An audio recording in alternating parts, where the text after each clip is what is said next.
Hello guys, this is Vysh. Hope you have filled your UPSC forms and all. Many people are having like confusions and things on the certificates and all. So OBC community certificate is one thing which multiple types you have done video. You can get it from your taluk office as per that format and just upload it wherever it is. Okay, eligibility, age criteria, all these things are clearly written in your PDF, notification PDF. So please read the notification multiple times.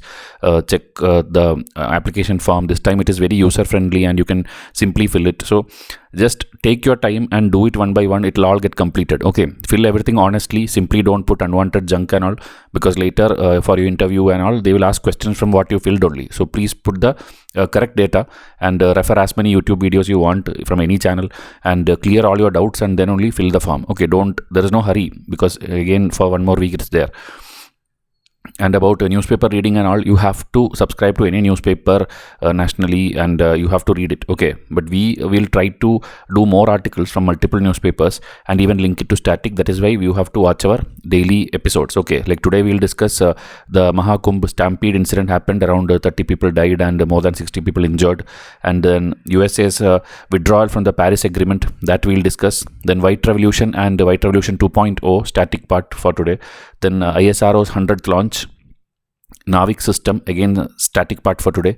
Then music related copyright law in India. Then Deepseek Chinese app has come. So Deepseek versus ChatGPT, which is already there in the market. And then there is an essay kind of article about Gandhi and Manu Gandhi. Okay, his grand niece, you can tell.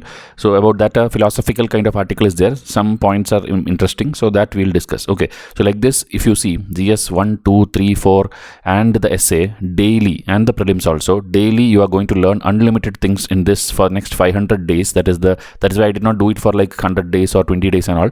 I want you to have wholesome learnings. That is why 500 days, just 3,999 offer price is going on. Okay, after that it will become 6,999. So already this month itself hundreds of people have joined. So I don't want any of the serious aspirant to miss out these things. Even 6 days I'm giving free PDF also. You can come and ask in WhatsApp number and enroll to the test series as per your need. Okay, so daily notes is one thing and the test series, subject plus current affair test series, is the second thing. If you do for next 500 days, 2026 exam you are easily going to clear. Okay, that is my guarantee. If you study it, if you enroll to these two things and if you study it sincerely, you are going to clear. Okay, because the quality will not be compromised.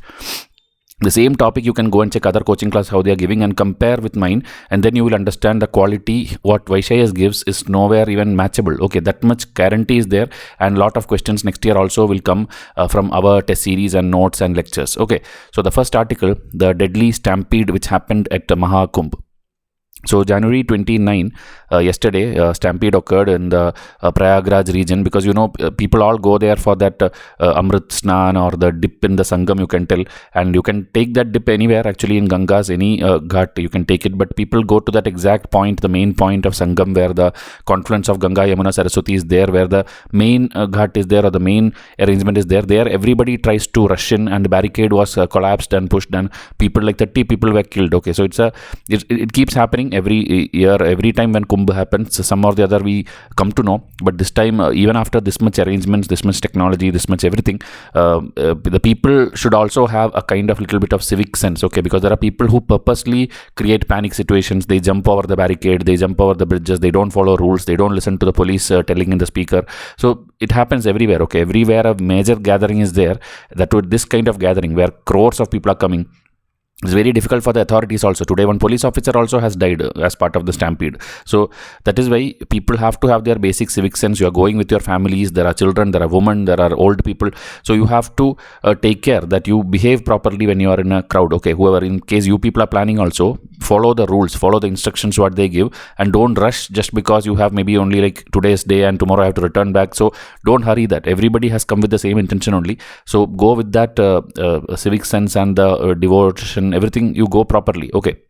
So Uttar Pradesh government already has put an inquiry commission under the Justice Harsh Kumar, retired justice, and they have issued alerts to all the neighboring districts also, Chitrakoot and Rai Bareli and all. So traffic and all hopefully will be controlled, and obviously opposition will use this as a chance, and they are blaming the government that it's mismanaged, VIP movement is given more priority and everything. Okay, so President, Prime Minister, everybody has interacted with the Chief Minister and the team there. Even they are asking for like bring the army and all. The opposition is demanding bring the army there to control the situation. situation. So Stampede, if you see in the last 70 years, at least 6 stampedes have happened, and this pattern was expected, but again this time, because the arrangements were so good, we thought like we can come out of it. Okay, but there are many people who are purposely trying to destroy this also. If you see the trains are being attacked of the people who are traveling there. So these kind of things, religious things, keeps happening across India. We know every 5 years, 10 years, we see religious related debates and fights and attack on each other. So that kind of things also is happening. A cylinder blast also was there last week. So overall this week we had many bad signs there, but hopefully the next remaining days of Kumbh will be peaceful, and the government will see to it that long-term and holistic measures are taken to ensure the safety of the management, the people, the infrastructure, everything. Okay, aerial surveillance, mobile tracking, everything, because AI powered cameras are there this time, so they hopefully will make better use of it, and whatever urgent attention is needed to avoid the tragedies, they will take care of it. And this is very critical to manage a huge religious festival in the future also. Okay, so that is about the first article.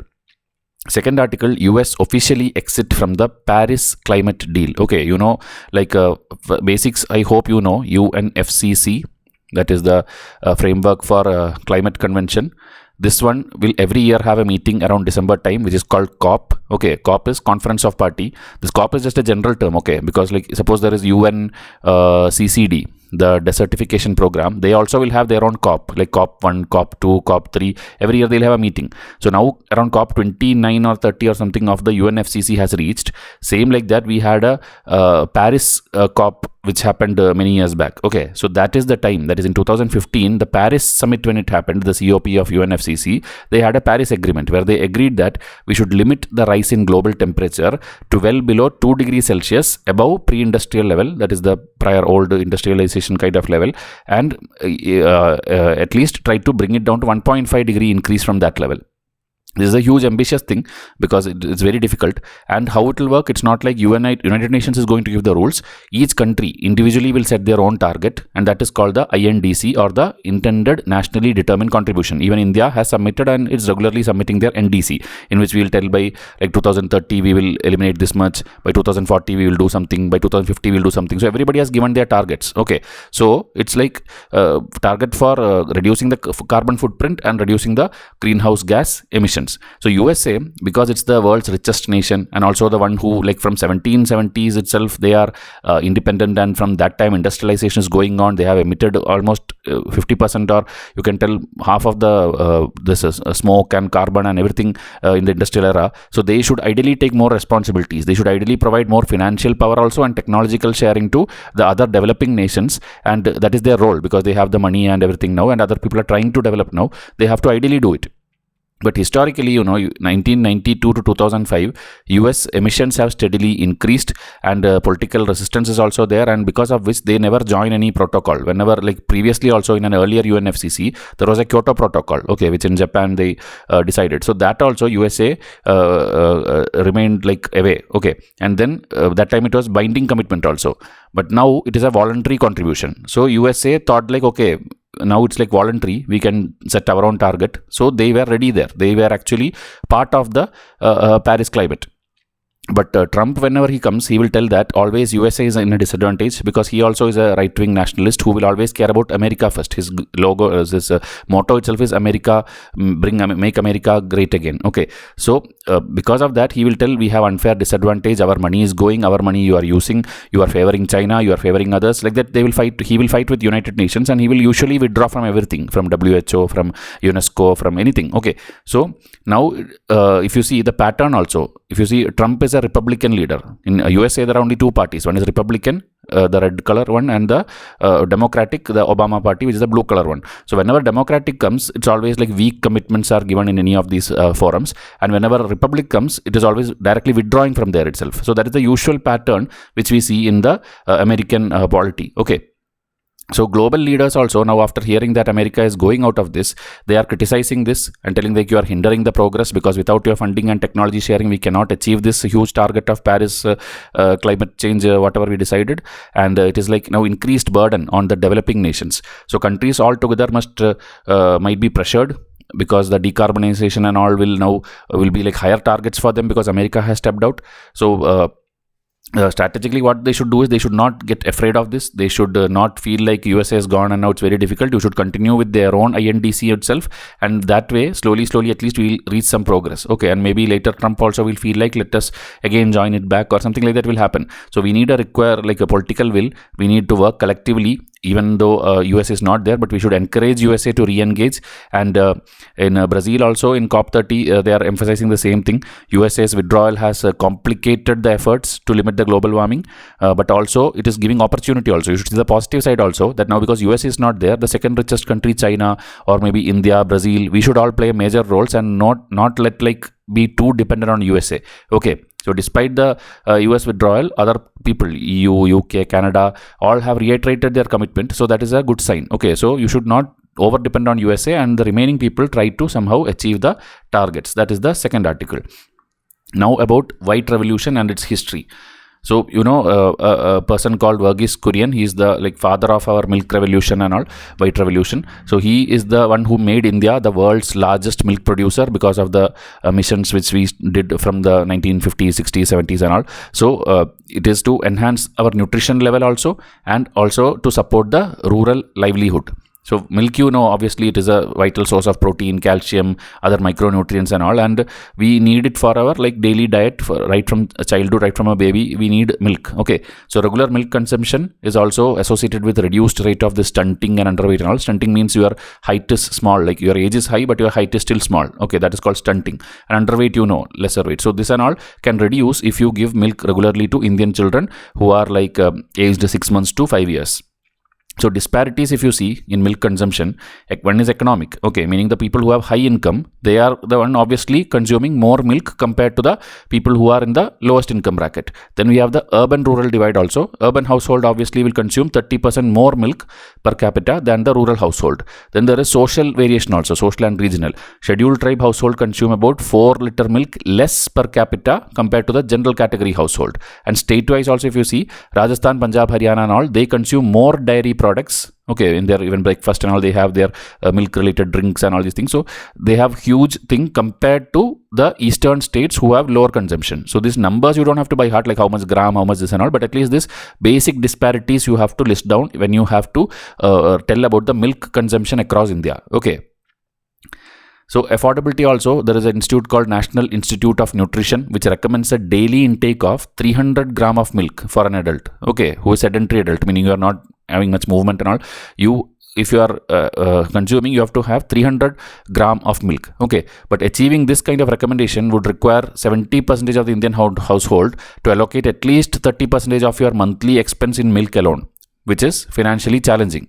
Okay, so but what we see is in the affluent group, the rich people, they are actually over consuming milk also. High fat, high sugary dairy products they are consuming, ice creams, packaged sweets, everything which is dairy content, they are doing it more, and because of that overnutrition is happening for them, obesity is happening, and other non-communicable disease also is happening because of more sugar and lactose intake. Okay, so now there are strategies to enhance this thing so that everybody gets equal milk access. So first is strengthening the nutritional programs. Okay, nutritional programs, that is integrate the milk or milk products into our schemes which are already there. We have this portion and we have this ICDS and all, where this much food is distributed, or this much is given to children, pregnant lady and all. You have to include milk also and milk products also into that. That is first step. Then collaborate with institutes like this National Institute of Nutrition, who has the numbers, who actually know like how much grams of milk is needed for each category of people.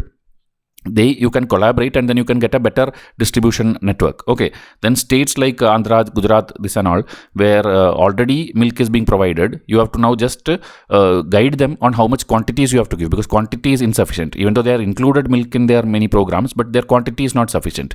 Then about the finance. Okay, some states like Chhattisgarh and all, they have discontinued the provisions because of lack of funding. So you have to increase the financial allocations through maybe like kind of bond system, or like in the next point, if you see milk coupon kind of thing, you can can give, like you give food coupons and all to people, milk coupon through which you can access milk and dairy products and all from the local market or from the government. Okay, like you have ration shops and all. A milk related facility also should be there, which is provided by the government. Okay, then raising the awareness. You have to conduct campaign, and how to do it? Use the help of a self-help group or the Anganwadi workers, the civil society, the women workers. Use them, health providers. They can guide people and they can give awareness, so that nutrition awareness is reaching like till the grassroots level. And also you have to do more and more research also, like how you can improve the nutrition awareness. Okay, because the same old marketing method will not work. You have to see like how it reaches till the last level. For that, little bit study and research is also required as per the region. Okay, then promoting healthy habit, meaning you bring in media people, you bring in social media influencers, do such marketing by maybe some celebrities and all, because when they tell, people will listen. Okay, you will see like the ad of like Boost, Horlicks and all, they are bringing in celebrities, right? Same like that, for general milk consumption also bring in people, because remember olden days we had like egg and all, we had like Amitabh Bachchan ad and all, we had like have egg every day. So same like that, have milk every day, we have to promote it. Then we have to learn from the UK kind of model. They have like sugar swap campaign and all, like how to effectively reduce sugar. Same like that, how to effectively use the correct amount of milk without having overnutrition. That also you have to educate, and through ads and programs the government has to step in. Okay, even with private collaboration you have to step in. So now going to the static part of it, little bit points about white revolution if you have to write. Okay, in GS3 they usually ask white revolution, pink revolution, blue revolution and all. So it is spearheaded by Verghese Kurian, father of white revolution in India. So he wanted self-sufficiency in milk production, and now we are the number one. Okay. And we reduced our imports. We made dairy farming a major contributor of the Indian economy. Many people are living with milk production and milk related products alone now. So we had an operation flood in the 1970s till 1996, and the objectives obviously is increase milk production, improve rural livelihood, and provide affordable milk to both urban and local rural consumers. And this one, it was launched by the National Dairy Development Board in 1970. Amul group, you know, Amul, which is like Anand model, a person Anand is there. So they became like a success story. Even now Amul is like one of the biggest milk producers in the country, and globally also it is kind of in the highest ranking, and it is doing a lot of exports also. Everywhere you go in India, Amul products you can find, unless they have a fight with the government. Like you see Karnataka government is like trying to ban all the Amul products and all, because they have their own milk unit called the Nandini, which they are trying to promote. So that kind of problems will be there, but still Amul will be available. Okay, even now in Bangalore and all, you can get Amul products. So like that, they even promoted the dairy cooperatives that time under Operation Flood. Okay, and then crossbreeding of the indigenous cattle with the high yielding foreign cattle. Okay, we are trying to make new breeds of thing which can give more milk, more healthier milk and all. So that we were bringing in technology, whichever technology was available that during those days in the 70s and 90s, and we even making bigger brands, like as I told, Nandini, Mother Dairy, Amul. All these things came in the 70s and 90s only, in between that gap only. So that was a very huge like you can tell features, and the impact obviously is the same thing what we intended. Okay, rural economies we transformed, self-sufficient we boosted employment, improved the nutrition level, made India the largest milk producer in the world, overtaking USA in 1998. So this is the white revolution and Operation Flood. This is the maximum points you have to write, and you will get full marks. Okay, and then there is new one which is called White Revolution 2.0, which this government has started in 2014, where it is the same thing but increase the quality of the thing. Okay, meaning the production is already there, we are already number one, but the quality also we have to do in a long term. Okay, so for that we have to do technological research. We have to make value added dairy products, and then increase the animal health also, improve like digital technologies you have to push in, and self-reliance also. There, if you remember, you are using indigenous and you are mating it with the foreign breed, right? So here we are focusing on our indigenous cows or indigenous milk giving animals itself. And so these are the key features of that. So we have a National Dairy Plan, NDP Phase 1, 2011 to 2019, and Phase 2, which is going on now, 2020 to present, where, as I told, you are focusing on our own breed improvement, fodder development which we feed to the cow and all, and disease control also. So it's a overall mission. That is why we had a Rashtriya Gokul mission, in which we are focused fully on our indigenous cattle breed, we are establishing Gokul Gram, where cows will be protected and fed with the proper fodder and all these things. And there is this breeding centers also where the breeding happens. And animal disease control program also we have, where 100% of the vaccination of cattle is done. They are like tagged with certain things and all to recognize whether they are healthy cow or not. So all these things, dairy processing and infrastructure development fund. For the infrastructure also a fund was allocated for modernizing everything, for having proper cold chain for storage and also for transport. Then there are Kisan credit card also for the dairy farmers so that they get loan and all easily. Then digital based AI technologies and blockchain also we are mixing it with this industry. We have an eGopala app which is launched for managing the overall cattle across the country, and we have other value addition programs for all the dairy products, okay, because we have to export it also to global market and make lot of revenue out of it, claiming that Indian milk is the healthiest milk, okay. So impact, what happened? It increased the milk production, rise in per capita milk availability, employment generation, focus on sustainability, and an enhanced quality and hygiene standard. So here numbers also have given. If you can by heart some of the numbers, it will be good. Then you can write a perfect answer for White Revolution and White Revolution 2.0. Okay, this is the maximum, and I have put a comparison table also for you. So this much you will not get in any textbook. You will not find in any newspaper. This is all made by me only. So you can rely on this. Okay, it's all a simple comparison, but this is what examiners want. I am always preparing in perspective of exam, so please make a note. Whoever is enrolled to my test series will get at least 300 plus charts for every subject, okay.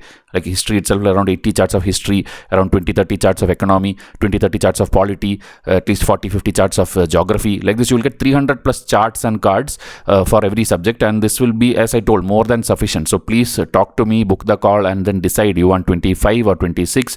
Ideally now you should not start for 25 because only 100 days are left. 2026 you can prepare 500 days, do my daily notes and my test series, you will ideally clear. Okay, WhatsApp me for more details. I will give you all the information which you need. Now an article about music and copyright law in India. Okay, you know this concerts which are happening, same like that concert, not the modern concert.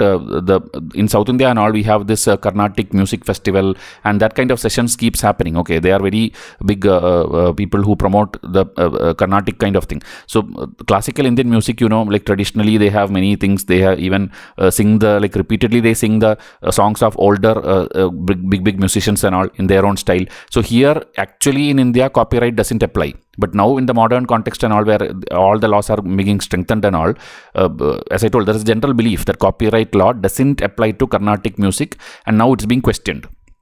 Okay, now it's being questioned, even though it is traditional, because you know, ideally copyright is all for the melodies, the movie songs, you understand, right? The Western classical, you can tell, all the modern kind of thing, that is where all the copyright 1914, 1957 Act and all do, but they don't typically write anything about Indian classic music or Indian ancient Carnatic thing and all.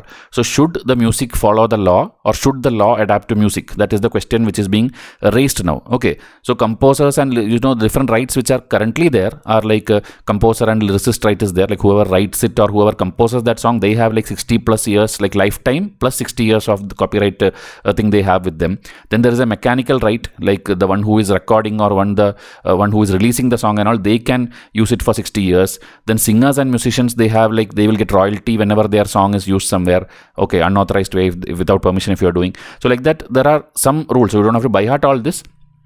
So there is a challenge also, because you have to now change the law maybe, or maybe you have to discuss this again, like whether traditional music should also be involved, because in stage and all, you know, people keep singing other people's song. You cannot keep asking permission to everyone. Okay, so that is why this sabas which conduct this performances and all, or even online portals and platforms which upload the songs and all, do they have the right to monetize these things, or do they have a licensing system for this? These kind of thing, it's a opinion based and debatable article. Okay, here there is no proper conclusion and all. So many compositions, as I told, of Tyagaraja and Purandradas, all these things in public domain, it's there, and anyone are using it without any restrictions, they are using. But still, when somebody, suppose a new person sings, a new generation person, they will sing this person's song, but they will improvise it a little bit. They will put their own flavor, they will add some beats or some modernization they will do. Then can that person claim it as a new copyright for himself? That new person, can it tell like, okay, I made a new version now can I make a money out of it, and then if somebody sings my version, I can charge money? Is it possible or not? These things, there is no clarity. Okay, there is no clarity in the copyright laws and all. That is why the discussion is going on. Okay, because it's currently not protected under copyright law, it is discussed. So here again some examples are given, Purandara Das and this some song and all given. You don't have to by heart all this. I'm just telling you the context so that you understand what we are discussing. Okay, so there is a need for legal change. Carnatic musicians should have the right to own their creative editions, like whatever they add and all. So we have to change the law is the overall discussion. Okay, the royalties also, who should get it, whether it's the company, whether it's the one who changes it, whether one Sabha who is organizing it. So who will get the rights to get royalty and thing and all. So you require a more nuanced understanding of all this, and the copyright protection has to be updated. That is the conclusion which this article is telling. Okay, they should offer more robust protection for all the Carnatic musicians, for the old owner or the new singer or whoever it is, and the law should evolve better to safeguard the rights of all musicians, including when you are uploading in digital platforms. Okay, so it's a general discussion. I found it interesting, so just discussed with you. Okay. Now in last few days in social media, you would have seen all these things like ChatGPT is the first AI app to lose its job because of AI. Okay, meaning this itself is AI, and now it actually, if you have seen the interviews of the owner of this OpenAI, the ChatGPT, he was like very overconfident, and he told like, what we have designed, nobody can ever cross it, or nobody can bring anything bigger than us. That much we have technology, that much we have made it. Okay, but Chinese one company who is like since many years doing it, he has come up with something called Deepseek, which is like getting excellent reviews, like it is working better than ChatGPT. Okay, but still there are some problems and comparisons, so that is what we are discussing. So AI, it's called generative AI. Okay, generative AGI, artificial generative intelligence, GI. That is, you ask something same like Google only, but Google, you ask something, it will give you a lot of articles and all. But when you ask ChatGPT, they will combine maybe 10-15 articles and do its own research and give you a more detailed one, and it keeps changing it also. You tell like, okay, change it to this way, change it to that way. It will like a chat it is. You chat and ask things, and it will keep replying you. It's a machine which is programmed with that much data and machine's power in the background through graphics card and everything. So what happened now is ChatGPT was doing good, but suddenly, founded in 2023, a Chinese AI startup is gaining attention. Okay, it is like kind of free, and it is in Apple's iPhone, it is the most downloaded app also in their app store, and they are like having a debate now, like whether USA's AI is better or China AI is better. Okay, India till now don't have anything, but after this news, India's Ashwini Vaishnav, our minister, he is told like within the next 8 months we will also launch our own this kind of app, okay, which will help you to generate text and images and all. So Deepseek has like reasoning skills, ability to rethink, problem solving approach. It is very cost effective also. That is the highest highlighter here. They are made it like very cheap compared to how the other one has made. Okay, and again hardware efficiency also, if you see in China, this A100 GPU, that is the NVIDIA's card graphics processing unit, that is actually banned. So they have not used that expensive one. They have actually used the other one, which is the H800 chips, which is still available in China, and they have come up with this kind of thing. Okay, and immediately now, obviously, the entire world is seeing it, and then the stock market also got affected, and many people are now asking like, should we actually invest in US tech firms because it is going to crash, like the AI ChatGPT is going to go down. Okay, then about hype versus reality, if you look, like, is it worth the hype? Is this Chinese Deepseek worth the hype? If you see, like, they're telling that they do not represent a breakthrough, meaning Chinese people have not invented anything or found out new innovation or something. Like when ChatGPT came, it was an innovation, it was a new thing, but this people are doing the same thing which entire world is experimenting, including India. We are trying to make this AI generators, so they have not done anything, just they have made it with a lesser cost. They have made it, and it is working fine as of now. Okay, but there are problems also that I'll tell you now. So it lacks some features of ChatGPT, like it doesn't have a voice mode now, because in ChatGPT you can even talk to it and then it will give you the reply, and it can even generate images. But for DeepSeek's initial version now, DeepSeek I think R1 or something, they have not put those features. Okay, and then again they are telling that the accuracy rate is significantly lower, 17% lower than that of the US model, and then political topics and all, they are not, this app is not giving. Like that was like a meme, it was there first when you ask like Arunachal Pradesh is part of which country, because it's a Chinese app, it is telling like I don't have answer for it. Okay, but later after 2 days when people kept on searching, because these machines and all work with the data only, more and more you feed in, it will get more data. So by next day when you see, it is showing clearly that Arunachal Pradesh is part of India. Okay, because like that Chinese people are blocking sensitive topics and things and all, so that is not right. ChatGPT is not like that. They will give you the entire data which is available on the internet, and it will give you the proper data. Okay, that is what is the current observation by the experts. So now Chinese app will overtake ChatGPT and all, and whether there is ethical problems, because Chinese apps always everybody sees with suspicion, because they will steal your data. They have their all laws like very strict. They will put everything on their servers. They will take away your private data. So people are afraid like whether Chinese app can be trusted. Okay, even US Navy told that we will not be using it. We are banning it. Okay, even for personal use or the national use, they are not going to allow the usage. Okay, because Chinese people always have some propaganda. They always have their like history of poorly regulating internet things and apps and everything. That is why we banned TikTok is banned, and our many things were there for scanning PDFs and all. We had many apps. All things are banned. PUBG is banned. Many games are banned. Everything is banned. Okay, so conclusion is that the race will continue, and China has already shown that they have the power to build apps like this. It's just about the trust which they can build on the world, the transparency, the accuracy, the global acceptance, and giving honest answers that we'll see. So government worldwide are going to look at it very deeply, and in the coming days we'll see more news about it. Okay, so test series and all, I hope 141 days and 500 days and all, you already know how it works. If you don't know, come and ask in WhatsApp. 1 hour detailed launch video is there, and try to enroll to both the daily notes and the test series. Okay, next article, ISRO's historic 100th launch. Okay, 100th launch on January 29 we have achieved at the Satish Dhawan Space Center, where already we discussed an article where the third launch pad is like around 3,000 crore is allocated for that. And what launch was done now? The GSLV rocket was used, F-15, in which the NVS-02 satellite was launched into the geosynchronous transfer orbit. Okay, if you don't know the basics of like what is the launch vehicle, what is these orbits like a low Earth orbit or medium Earth orbit or this synchronous transfer orbit and all, there are free science videos. Just search Vysh IAS Science. Okay, Vysh IAS Science, a playlist will come. In English also is there, in Hindi is also there. We have explained all the basics free of cost on YouTube. Okay, just watch that. So here NVS-02 satellite, 2,200 kilogram, we have successfully placed in the orbit, from where it will get transferred to, because this is a transfer orbit. Okay, always when you are launching something, there will be a transfer orbit also, meaning we want to go here from the Earth, like Earth is here, but what we'll do is we'll put it here only. Okay, so this is called a transfer orbit. So from here, then it will again transfer by itself, by its power, and then it will, like from when it reaches here, this cross mark, it will transfer from there and go to the actual orbit which we want. Okay, so that's called this is called the transfer orbit. So there only we have put it now. So this navigation, the name itself will tell you it's for navigation. Okay, we know that we have a NAVIC system. This will be the next static article I'll discuss for you today, because many of you don't know NAVIC system. Like GPS, right?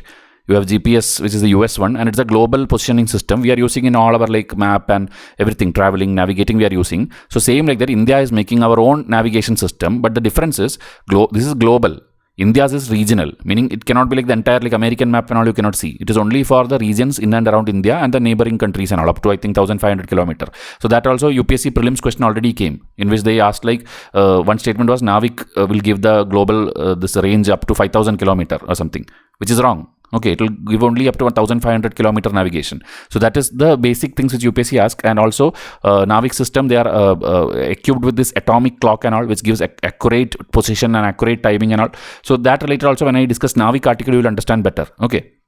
So this will help in terrestrial, aerial and maritime navigation. Okay, and precision agriculture mapping and all these things you can use this. So basically it's a navigation satellite NVS-02. So 02 means what? Obviously there is a 01. 01 was already done last year and now it is 02. Okay, and before that also there are many satellites. I will tell you in the next article.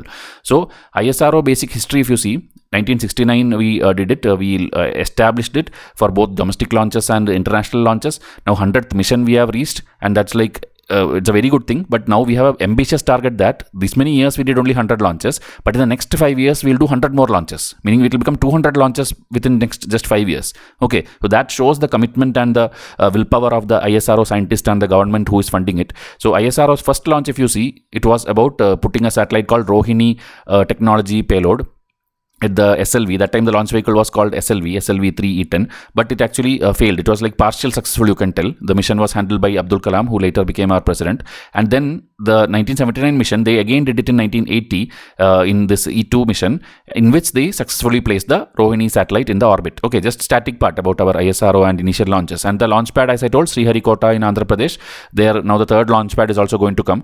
And you know, basic thing, our Earth, right? Our Earth is always going from west to east. The rotation, it's going like west to east. So whenever we launch something, right, we usually put it on our eastern coast, Like, India's map is there. In the eastern coast we put, because then only when the earth is rotating, okay, this basics, okay, when you look to my science video, you will understand. If you put in the east one, whenever you do, it's not like it's going to go up. It is going to go like this, it's going to go. Okay, because the earth is rotating that side. So west to east. So that principle they are using, and that is the place we call the azimuth corridor, where you get the clear path. We get the proper way of putting that satellite into the correct thing. Okay, so that benefit is there in the Sriharikota. That's why we are always choosing the locations here in this side or this side and all, and should be near to the equator also. Okay, where gravity is different from the other places. So that is the reasons, geographical benefits. It's near the equator, it's in the eastern side, so the fuel consumption also it needs less if you are on the eastern side, because you are going with the flow of the earth. Okay, these kind of basics, as I told, watch my science videos, you will understand how a satellite and launch vehicle works. Okay, this again are just a slide of static part. I don't want you to by heart all this, but make a note whenever you have time. If you are enrolled, this PDF is already in your inbox. Make a note of it, save it in your phone, and keep scrolling through it. Okay, the initial vehicles, we had satellite launch vehicle, we had augmented satellite launch vehicle, then we have PSLV, which even now is considered as the workhorse, which we use for most of our launches, including big missions and all. Then we have GSLV, okay, which we use for Chandrayaan 2 and all, which can handle bigger weight. Okay, this difference between all this is like the range and the weight, meaning how much weight load it can carry and how much distance it can go, which orbit it can place. Okay, now the modern version of GSLV is the launch vehicle Mark 3, LVM3. Okay, formerly it was called GSLV, now we are calling it LVM3. Then we have new ones like small satellite launch vehicle, where even small satellites we can launch quickly with lower cost. Then we have the new one, after inspiring from Elon Musk and all, we are using reusable launch vehicle, like a plane. It will go, put the rocket, and it will come back and land here also. Okay, you don't have to waste each time like rocket and spend thousands of dollars. Then we have abort missions kind of vehicle also, where like Gaganyaan you are testing, right? You want to send humans to the space. You have like vehicles where like people can jump out of it, people can escape from it. So abort missions are there. So that kind of launch vehicles are also there. So these are the left side, whatever you see is the launch vehicles, and right side, whatever you see is the important missions of India. Okay, and with the vehicle I have put this much clarity I have given, so that you don't have to go 100 places to search all this. Okay, I'm telling one-liners. The explanation of this will be in different articles which we discuss. So Chandrayaan 2008 PSLV, this one is GSLV, this one is LVM3, which is again GSLV only, but the new name. Okay, Chandrayaan 2 and 3. Mars orbit was in like a PSLV, then this was also PSLV, the Sun mission. So like that, PSLV and GSLV is the most common one for bigger missions. Okay, and the smaller missions is in the SSLV. This is the new trend going on. In future, maybe we'll make again some LV. Okay, new launch vehicle we'll make. Then we had the record of 104 satellites we put together in a single mission, but Elon Musk again with his company, he broke that record also. 143 satellites he launched together. Okay, so that record we had for a brief time, now it is gone. Okay, then Gaganyaan is the biggest project coming. We have, as I told, vehicle abort mission is there. We are going to launch astronauts into orbit, into space, into moon and all by next 20-30 years. We'll wait and see for that. Okay. And this is the negative part also. Always when we discuss positive, negative also I tell you, these are the failed missions are in India. Okay, like the engine failed, or the satellite failed, or the glitches was there. Okay, like that kind of thing. They could not give the images, they could not bring back the material. That kind of some failures also I put it here just for your reference. And then future, these are the most important missions we are waiting for. One is Gaganyaan mission, one is the NISAR mission which we are doing with NASA, ISRO, NASA, NISAR. And then Chandrayaan 4 will come. Then Shukrayaan mission is there. Then space station, our own. Like we already know there is an international space station of America, Canada and all. India's own Bharatiya, I think Antariksha something system. Okay, that we are going to do. That will come very soon. And these are the conclusive points. That 100th launch is done. We are emerging as a key player. Upcoming missions I have listed. And the SLV3 1979 to LMV3 2024. We have come a long way. And hopefully in the next 5 years, 100 more launches we will do. Okay. Now just one slide about NAVIC, India's own GPS, which I told. It will look something like this. So now I told you we did something like NV02, right? And before that we had an NV01. But much before that, when initially we started this, right, we had something called IRNSS. That's what we called. IRNSS 1A, 1B, 1C, 1D, 1E, 1F and 1G. Okay, like this we had 7 satellites, and about this also prelims question has already come, where see, this is India, and around India 1500 kilometers, up to this only these satellites can handle. This much navigation power only it will give. You cannot go to America and use this app. Okay, so this one is the basic idea about like what place the 7 satellites were placed. Okay, then even one of them I think had a damage, and we had to send one more this and all. So that is all past now. This is all past. Now we are doing more satellites which are called NVS series. See here, System originally consisted of 7 satellites, IRNS 1A to 1G. Now, that's been 2013 and 2018. Okay. Then after that, now we are doing 5 second generation satellite, which is the NVS series. So NVS 01 and NVS 02 is now gone as part of the 100th launch. And I told you 1500 kilometer beyond Indian border we cover. The full form is this one, Navigation with Indian Constellation. And it is India's independent regional satellite. You cannot call it as a global one. It's a regional one, which will give you accurate position and timing and all these things up to 1500 kilometers. So for your defense, for your maritime, for your agriculture, you can use this for mapping and positioning. So 2 types of services there.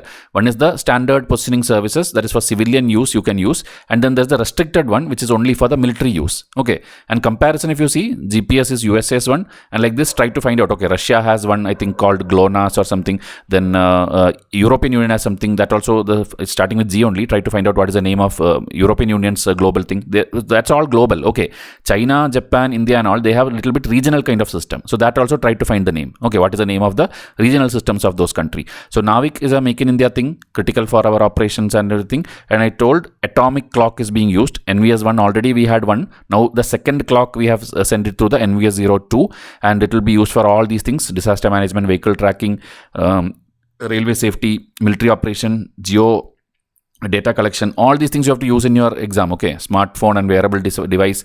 Then 2023 India pushed for the NAVIC compatibility with the mobile device also, not only laptop, in mobile also, same like you use GPS. We are working on that also. So ISRO is working on the capabilities, accuracy and global coverage, and soon we'll see more and more advanced satellite being added to this mission, and it will become a global project eventually. Okay, so this much points what I've given, 10 points. This is more than sufficient to write for a 10 marker or 15 marker for NAVIC. Okay, with the pictures you can do it and you will get full marks. Okay, this way, imagine daily you are studying from Vysh IAS. Nobody can write better answers than you. Okay, that is my guarantee. So the last article, a philosophy article, not very important, but still I found these things like it's mentioning Mukunda Upanishad is having the phrase Satyameva Jayate, which is now the national motto of India. This is already a prelims question, which was already asked in, like, I think very old, okay, 1997 or 98, the prelims question came about this, like from where Satyameva Jayate is picked, and they gave 4 Upanishad options. So if you did not know this, you will like not be able to answer it. Okay. So in that, like, lot of phrases are there. They are telling like 2 birds were there. One was like eating a fruit and one is simply looking at it. So they are telling, so that phrase, Adi Shankara and all studied a lot, analyzed a lot, and telling like it symbolizes 2 things. There is one, always there is a consumer, and one who is always a witness who will look at it, who will simply observe it. Meaning one is engaging in the world and one is looking at it. So this they are using as a comparison to Mahatma Gandhi and Mahatma Gandhi's grandniece Manu Gandhi, who is like observing it. Meaning Gandhi is doing all the work, political, social struggles he is doing, and she is writing the diary and the book of Gandhi. Okay, so Manu Gandhi's diary is like from 1946 December to the next day of his death, January 30 he died, 1948.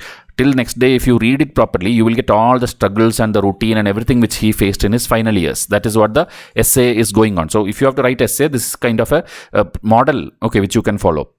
So Manu is the observer and the other one is the Gandhi is the consumer. That is what the author is trying to tell. Okay, so it's a comparison they are doing, and if you see male, age, fame, the comparison, what is the age, what is the gender, and what like one is internationally renowned and one is not known outside the family.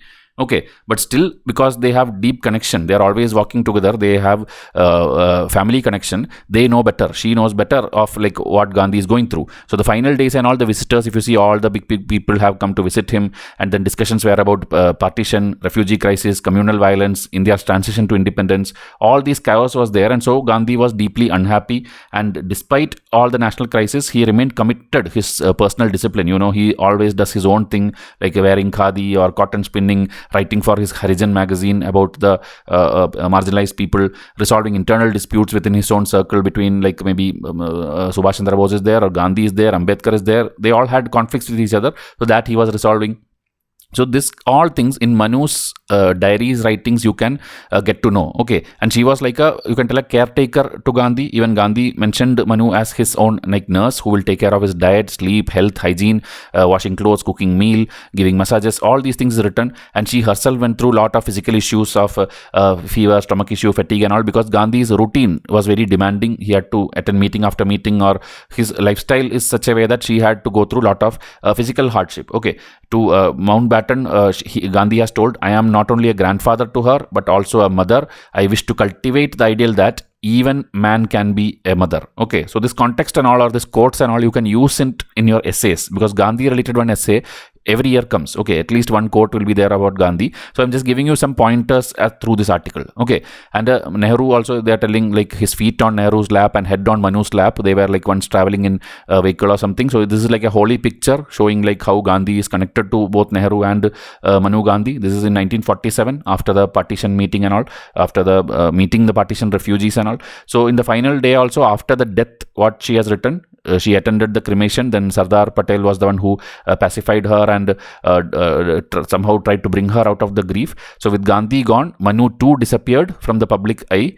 Her role as a witness completed. I told you, a consumer versus witness. So this concept in essay and ethics, usually UPSC plays with these kind of words. Okay, that is why I gave you a whole idea of how to present it in this kind of like a small presentation. Okay, meaning within the word limit, if you have to write stories and quote the history, quote the Rig Veda, quote examples, quote people, this is how you write an essay. Okay, so this way, if you do Vysh IAS daily, you are going to be the best aspirant in the country, and that is my guarantee. Come and WhatsApp me now, come and join now, because later also it will be available, but the offer won't be there.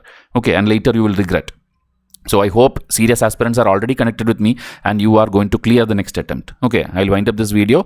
Thank you and have a nice day.